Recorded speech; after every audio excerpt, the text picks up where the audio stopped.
Diet purpose માટે best અને કોઈકવાર એક વસ્તુ બનાવી હોય ને તો એને માટે તમે આ દલિયા ખીચડી વેજીટેબલ્સથી ભરપૂર એવી બનાવીને પીરસી શકો.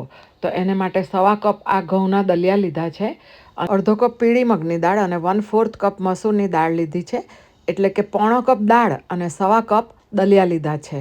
તો હવે બંને વસ્તુને આપણે સારી રીતે પાણી વડે 2 થી 3 વખત ધોઈ લેવાની છે અને ત્યારબાદ આપણે ખીચડી બનાવીશું. તો કુકરમાં 1 ટેબલસ્પૂન ઘી મૂક્યું, 2 થી 3 લવિંગ અને 3 થી 4 મરી ઉમેરીશું, 1/2 ટીસ્પૂન રાઈ અને 1/2 ટીસ્પૂન જીરું ઉમેરીએ.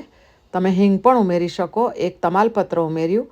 હવે આ એક મીડિયમ સાઇઝનો કાંદો કટ કરી લીધો છે એ ઉમેર્યો અને 1.5 ટેબલસ્પૂન જેટલું લસણ છે, લસણની પેસ્ટ ફ્રોઝન કરી હતી એ છે, અને 1 મોટી સાઇઝનો બટાકો અને 1/4 કપ જેટલા તુવેરના દાણા તથા 1 નાનું ગાજર કટ કરીને, 2 ટામેટાં, 1/4 કપ જેટલા મકાઈના દાણા અને 1 કેપ્સિકમ કાપી લીધું છે.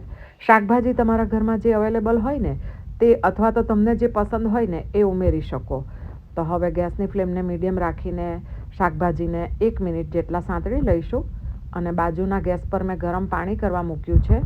1/2 ટીસ્પૂન હળદર, 1 ટીસ્પૂન ધાણા જીરું, 1/4 ટીસ્પૂન ગરમ મસાલો અને 2 ટીસ્પૂન જેટલું કાશ્મીરી લાલ મરચું અને ડ્રમસ્ટિક પાવડર છે તે આપણે અડધી ચમચી જેટલી ઉમેરીશું અને તીખાશ જોઈએ એ પ્રમાણે લીલા મરચાં અને આદુની પેસ્ટ ઉમેરી છે અને મસાલા સાથે શાકભાજીને સારી રીતે સાંતળી લઈશું.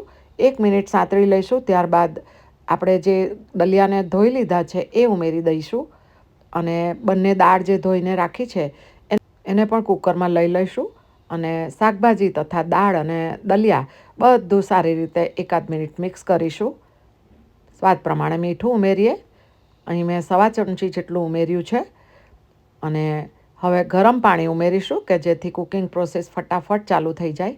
તો 4 કપ જેટલું ઉમેરીએ અને બીજું જરૂર પડશે તો પાછળથી ઉમેરીશું. અને આવી રીતના ઉકાળ આવે ને એટલે ફરીથી મને જરૂર લાગે છે 1 કપ પાણીની, તો 1 કપ હુંફાળું પાણી ઉમેર્યું છે અને કુકરનું ઢાંકણ બંધ કરીને 4 સીટી જેટલું મીડિયમ ફ્લેમ પર કૂક કરી લીધું છે.